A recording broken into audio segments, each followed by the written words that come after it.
আসসালামু আলাইকুম ওয়া রাহমাতুল্লাহ। আমাদের জীবনে এমন কিছু সময় আসে যখন চারপাশের সব রাস্তা বন্ধ মনে হয়।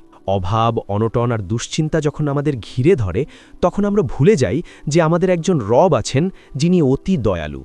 আজ আমি আপনাদের বাস্তব জীবনের এমন এক সত্য ঘটনা শোনাব যা শুনলে আপনার গায়ের লোম খাড়া হয়ে যাবে এবং সাদকা বা দানের শক্তি সম্পর্কে আপনার ধারণা বদলে যাবে ইনশাআল্লাহ। শহরটির নাম ঢাকা। সেখানে একনিষ্ঠ এক যুবক থাকত যার নাম ছিল আব্দুল্লাহ। আব্দুল্লাহ বেশ শিক্ষিত ছিল, কিন্তু দীর্ঘ 2 বছর ধরে সে কোনো চাকরি পাচ্ছিল না।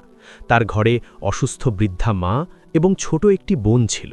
প্রতিদিন সে ইন্টারভিউ দিতে বের হতো আর দিন শেষে ব্যর্থ হয়ে ফিরে আসত। একদিন আব্দুল্লাহর পকেটে ছিল মাত্র 20 টাকা। এই 20 টাকা দিয়ে তার দুপুরে সামান্য কিছু খাবার কথা ছিল। সে যখন ফুটপাত দিয়ে হাঁটছিল তখন দেখল এক বৃদ্ধা মা ক্ষুধার যন্ত্রণায় কাঁদছেন।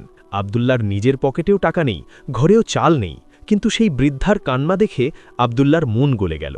সে ভাবল, আমার তো অন্তত মাথা গোজার ঠাঁই আছে, কিন্তু এই মায়ের তো কিছুই নেই। আব্দুল্লাহ নিজের দুপুরের খাবারের কথা না ভেবে সেই 20 টাকা দিয়ে 2টি রুটি আর 1 বোতল পানি কিনে বৃদ্ধা মাকে খাইয়ে দিল।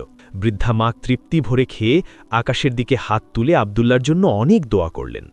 আব্দুল্লাহর পকেট এখন পুরোপুরি শূন্য। সে হেঁটে হেঁটেই তার গন্তব্যের দিকে রওনা দিল।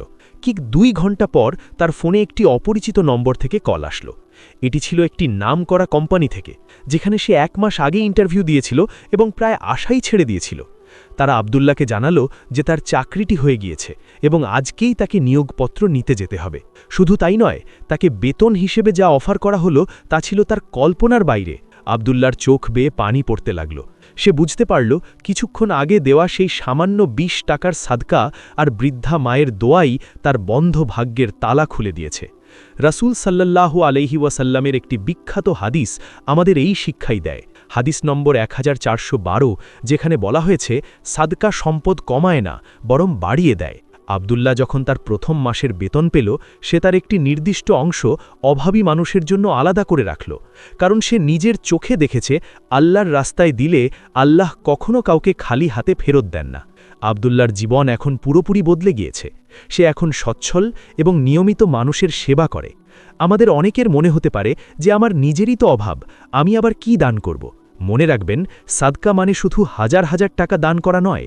আপনার সামর্থ্য অনুযায়ী সামান্য কিছু দেওয়াও মহান আল্লাহর কাছে অনেক বড় হতে পারে, যদি আপনার নিয়ত থাকে একনিষ্ঠ। সাদকা বিপদে ঢাল হিসেবে কাজ করে এবং মানুষের হায়াত বৃদ্ধি করে। আল্লাহ সুবহানাহু ওয়া তাআলা আমাদের সবাইকে বেশি বেশি দান করার তৌফিক দান করুন। আসুন আমরা একটি দোয়া পড়ি যা রাসূল সাল্লাল্লাহু আলাইহি ওয়াসাল্লাম শিখিয়েছেন। আল্লাহুম্মা ইন্নী আউযু বিকা মিনাল হাম্মি ওয়াল হাযানি ওয়াল আজজি ওয়াল কাসালি ওয়াল বুখলি ওয়াল জুবনি ওয়া দালা'id দাইনি ওয়া গালাবাতির রিজালি।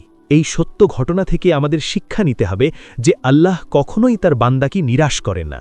আপনি যখন আল্লাহর সৃষ্টির সেবা করবেন, তখন আসমানের মালিক আপনার সহায় হবেন।